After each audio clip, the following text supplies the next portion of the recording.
नमस्कार, मैं हूं अवधेश और आप देख रहे हैं बाउंडर इंडिया टीवी। 2 दिन पहले मीरा भाईंदर मनपा में महासभा हो रही थी, जहां हंगामा हुआ और महासभा वहां पर रद्द किया गया। और आज वापस जब महासभा चालू हुआ दोपहर के बाद में, तो वहां कुछ देर बाद हंगामा शुरू हो गया। हंगामा इतना तूल पकड़ लिया कि आमदार गीता जैन और नगर सेविका हेतल परमार के बीच तू मैं तक हो गई। यहाँ तक कि हेतल परमार आमदार गीता जैन के पास जा पहुँची और वहाँ पर नगर सेविका हो चाहे नगर सेवक हो, वहाँ पर काफ़ी शोर शराबा हंगामा हुआ। और उस समय पीठासीन अधिकारी हसमुख गहलोत थे जिन्होंने मामले को शांत कराया और सबको बिठाया। आखिर पूरा क्या था, आइए बात करते हैं हसमुख गहलोत से ही।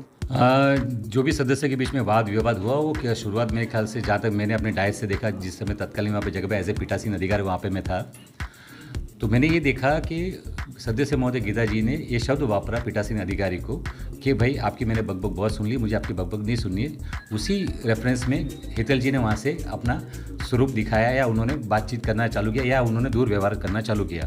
तो मेरा आपके माध्यम से लोगों को यही कहना है, लोक प्रतिनिधि को यही कहना है कि किसी को भी, कोई भी पक्ष हो, किसी से भी जुड़े हो, आपको दुर्व्यवहार नहीं करना है, ना ही अभद्र भाषा का उपयोग करना है।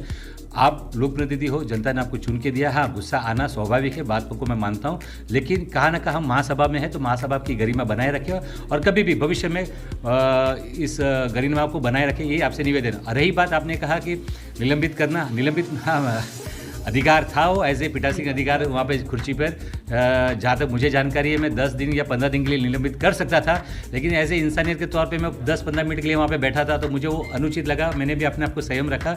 जिस तरीके से मैं लोगों को कहता हूँ कि संयम रखना चाहिए, तो वो लागू मुझ पर भी होता है। तो संयम रखते हुए मुझे वो उचित नहीं लगा कि निलंबित करना चाहिए, तो इसलिए मैंने वो अपना अधिकार का वापर वहाँ पर यह उपयोग नहीं किया। जैसे कि जनता जो प्रतिनिधि चुन के लाती है उनकी समस्याओं को हल करने के लिए, लेकिन यहाँ पे जो नज़ारा देखने को अलग मिला कि यहाँ पे पर्सनल लेवल पे क्या होने लगी बातें कि आपका इनलीगल है, आपका इनलीगल, क्या वो उचित है? क्योंकि ये अगर आम जनता में अगर आप देखेंगे तो ये गलत मैसेज जाएगा कि ये हमारे लिए न लड़के बल्कि ये अपने लिए लड़ाई लड़ रहे हैं यहाँ पे। देखो, लोक प्रतिनिधि चुन के आते हैं तो लोगों के लिए, हित के लिए आना चाहिए, लोगों के काम के हमें आना चाहिए और लोगों के लिए काम करना चाहिए। ये हमारा अधिकार बनता है और हक भी बनता है और कर्तव्य भी बनता है। खास तौर पे जिस तरीके से मैं हमेशा कहता हूँ, तेरा तुझको अर्पण, जब मैं लोगों के लिए काम करता हूँ तो उसमें अपना स्वार्थ न दिखाते हुए, इसी तरह से अगर कोई विषय लेके आते हैं तो उसके अंदर अपना स्वार्थ न दिखाते हुए लोगों के अगर हित का है तो हमेशा लेके आइए। लेकिन अगर व्यक्तिगत तौर पर, चाहे कोई भी हो, चाहे फिर कोई भी लोक प्रतिनिधि हो, मैं किसी व्यक्ति विशेष के बारे में नहीं कह रहा हूँ, कोई भी लोक प्रतिनिधि हो, उसको स्वार्थ के तौर पे अपना व्यक्ति विशेष विषय लेके नहीं आना चाहिए। तो आम जनता को और उन नगर सेवक को जो कि वहाँ पे सदस्य थे, उनको क्या संदेश देंगे कि आने वाले महासभा में क्या ऐसा वापस देखने को मिल सकता है? मैं तो बस आपके माध्यम से यही कहूँगा, सभी लोक प्रतिनिधि से हाथ जोड़ के निवेदन करूँगा कि महासभा की गरिमा आप और हम सब लोग मिलके बनाए रखें। हम आपका सबका अधिकार बनता है कि महासभा की गरिमा बनाए रखें। जिस तरीके से आप दोगे उसी तरीके से आप पाओगे। तो आप जिस तरीके से व्यवहार दोगे उसी तरीके से व्यवहार पाओगे। मैंने अपने गुरुजी, अपने परिवार से, अपने माता पिता से सीखा है कि अगर आपको आपकी इज्जत रखनी है, अगर आपको आपकी इज्जत बनानी है तो स्वयं आपके हाथ में है, ना ही कि किसी और के हाथ में। अगर मुझे अपना बड़प्पन दिखाना है या मुझे अपनी इज्जत बरकरार रखनी है तो मुझे कम से कम लोगों को प्यार बांटना होगा, लोगों की इज्जत करनी होगी, तब जाके मुझे इज्जत मिलेगी। ये तो थे हसमुख गहलोत जो कि मीरा भाईंदर शहर के उप महापौर है। और आइए बात करते हैं आमदार गीता जैन से और नगर सेविका हेतल परमार से, उनकी क्या प्रतिक्रिया है? सिर्फ मेरे लिए नहीं, एक दूसरी महिला नीला सोन्स जब उठी थी और तब हमारी सम्मानीय सदस्य शानू जी उनको 2% की औरत और दूसरे एक दो अपशब्द कहते हुए वहाँ तक आई थी, तो मैंने तभी ऑब्जेक्शन दिया था कि महासभा में ये भाषा नहीं होनी चाहिए। उसके बाद उनके पर्सनल कैरेक्टर पे भी गए काफ़ी लोग। देखिए, ये सब महासभा में नहीं होना चाहिए, ये मैं दिल से मानती हूँ। और ऐसे जब मैंने ये कहा तो हेतल जी को शायद बहुत ज़्यादा गुस्सा आ गया और वो मेरे वहाँ बोलने आई कि आप कौन बोलने वाले होते हो, और 1-2 अपशब्द उन्होंने मुझे भी कहा और बॉटल मारूंगी ऐसा इशारा किया। तो फिर ठीक है, बिल्कुल योग्य नहीं है और औकात कोई ऐसी बात होती ही नहीं है। सब अपने अपनी जगह सब बड़े होते हैं, सब अच्छे होते हैं, ऐसा कोई औकात एक दूसरे का कोई नहीं निकालता। ठीक है, गुस्से में कोई 1-2 वर्ड्स एक दूसरे के निकल जाते हैं, वो होता है, चलता है। महासभा जनता की समस्या को छुड़ाने के लिए होता है, तो महासभा में इस तरह के लोक प्रतिनिधि जब आपस में कैसे उचित किए? देखिए, सबसे पहला वाकया तब हुआ जब अरविंद शेट्टी जी उठे। उन पे पर्सनली नीला जी ने कुछ नहीं कहा था। उस ज़मीन के लिए जो भी कहा था वो सुन लेते, प्रशासन उसका जवाब दे रहा था। कभी भी उनको उठना ही नहीं चाहिए, ये बोलना ही नहीं चाहिए।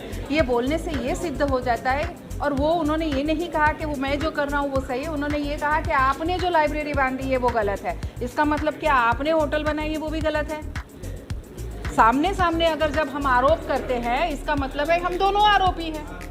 तो और ये उनको पर्सनली उठना ही नहीं चाहिए था, प्रशासन उसका जवाब दे रहा था, विधि विभाग उसका जवाब देते।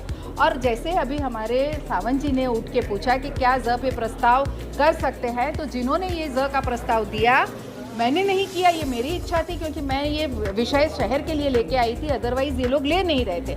मैं शहर का ध्यान उस तरफ दौड़ना चाहती थी कि हमारे एसटीपी और बुआरी गटर में कितना प्रॉब्लम है। पर अगर एकाधी नगर सेविका को प्रस्ताव उस पर रखना है तो ये उसका अधिकार है और मुझे लगता है ये अधिकार का हनन होना नहीं चाहिए। अगर महासभा हम कहते हैं और ज के प्रस्ताव पे अगर ये हो सकता है ऐसा सचिव कहते हैं तो मुझे लगता है कि उनके इस अधिकार का हनन भी नहीं होना चाहिए। प्रत्येक नगर सेवक नगर सेविका को अधिकार है अपने विषय उधर बोलने के लिए, क्योंकि ये महासभा ही इसके लिए होती है। बाकी सत्ता पक्ष के लिए तो बहुत आसान है, वो तो विषय ले आएंगे और उस पर चर्चा होगी, लेकिन विरोधी पक्ष क्या करे, जब अपने विषय लाने हैं तो ज के प्रस्ताव से ही लाने पड़ेंगे। और ये हर एक नगर सेवक नगर सेविका का अधिकार है और उस अधिकार का हनन नहीं होना चाहिए। शिकायत करेंगे या पीठासीन अधिकारी पर उन पर निलंबन की कार्रवाई की मांग करेंगे? जी नहीं, मैं ऐसी कोई मांग नहीं करूँगी। क्या ये लॉ नहीं देगा जिस तरीके से नीला सोन्स ने महापौर को कहा कि आपकी लायकी नहीं है, ये कितना वाजिब था? देखिए, मैंने कहा कि महासभा में मैं तो फिर कहती हूँ कि ऐसे गुस्से में कोई वर्ड्स निकल जाते हैं, हम उसको सभा तक ही सीमित रखते हैं, न बाहर लाते हैं, न एक दूसरे को बाहर आके हम सब वापस भूल जाते हैं और वापस हम सब अच्छे एक दूसरे के मित्रता से ही रहते हैं और यही होना चाहिए, यही राजकारण है। सभा में हम लड़ेंगे, ये हमारा अधिकार है, बाहर आके फिर हम एक हैं। लेकिन सदन की गरिमा का क्या? बिल्कुल सदन की गरिमा रखनी चाहिए। मैंने कहा कि जिससे भी आज ये गरिमा छूटी है, जिस अपशब्दों का प्रयोग किया गया है उसकी मैं निंदा करती हूँ, लेकिन उसको खींच तान के उसके लिए निलंबन की कार्रवाई करने की मांग नहीं करूँगी। लेकिन ये एक ओर से तो नहीं हुआ है, दोनों ओर से हुआ है। आपने भी बोला है उनको, ऐसा नहीं है कि उन्होंने वन साइड किया है। बिल्कुल, तो गरिमा का ध्यान आपको भी रखना चाहिए। बिल्कुल, मैंने कहा ना कि ये गुस्से में निकले हुए वर्ड्स है, ना मुझे खींचने हैं आगे और ना मैं उस पर कोई निलंबन की मांग करूँ। अच्छा, रही बात एसटीपी की, तो जो एसटीपी के बारे में बात हुई, आपका भी निजी एसटीपी प्लांट है जिसमें नगर पालिका के बिना मंजूरी के जो प्रोसेस है वो किए बिना आपने कनेक्शन कर दिया है।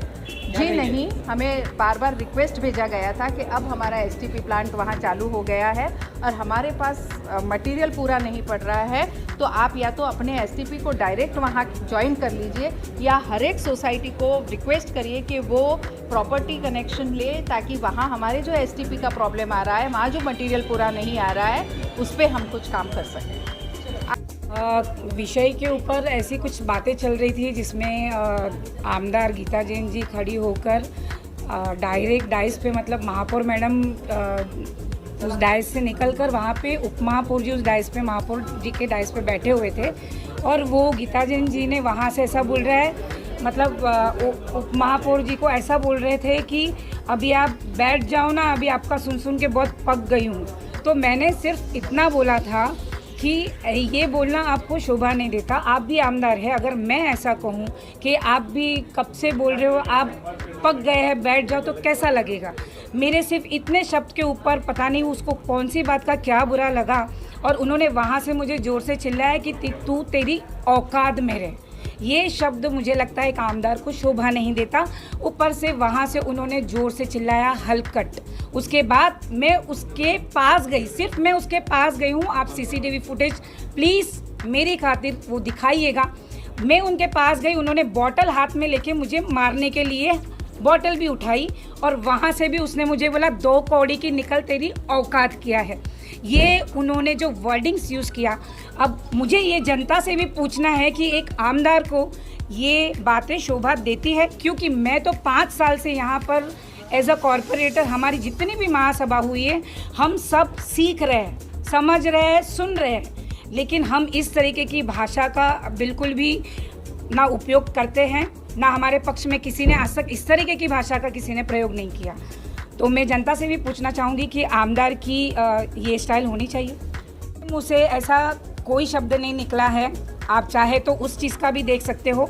मैंने उनको सिर्फ इतना ही बोला और एंड मोमेंट तक मैं यही बोलती आ रही थी कि आपको गाली देना शोभा नहीं देता, आप मुझे औकात बताने वाली कौन है? क्योंकि आप भी समझ सकते हैं कि औकात ये क्या, ये वर्डिंग क्या है, औकात वर्डिंग क्या है? ये महासभा के अंदर कहाँ से कनेक्ट होता है किसी एक को बोलने के लिए? ये शोभा देता है क्या? अगर मेयर अगर अपने डाइस पे बैठ के अगर किसी नगर सेवक को बोले कि अरे तू ज़्यादा बोल रहा है तो अपने औकात में रहे, नीचे बैठ, तो ये महापौर को भी नहीं शोभा देता। तो मुझे ऐसा लगता है ये आमदार को भी शोभा नहीं देता। आप ये बताइए कि आप अपनी सीट पर बैठे रहने के बाद उनके आंग पर इस तरीके से आक्रामकता अपनाते हुए जाना, क्या ये सही है? मैंने उसके आंग पर गई हूँ, अगर ऐसी सीसीटीवी फुटेज बता दोगे तो नेक्स्ट महासभा में मैं उनकी माफ़ी मांग लूँगी। लेकिन अगर वो मुझे गालियाँ दे रही है और वो मुझे बॉटल लेके इस तरीके से मारने के लिए आ रही है, अगर ये उनका सबसे बड़ा पहला स्टेप है तो मैं आप लोगों से भी अपील करूँगी कि उनको मुझे माफ़ी मांगने के लिए आप उन तक मेरा ये मैसेज पहुँचाएं।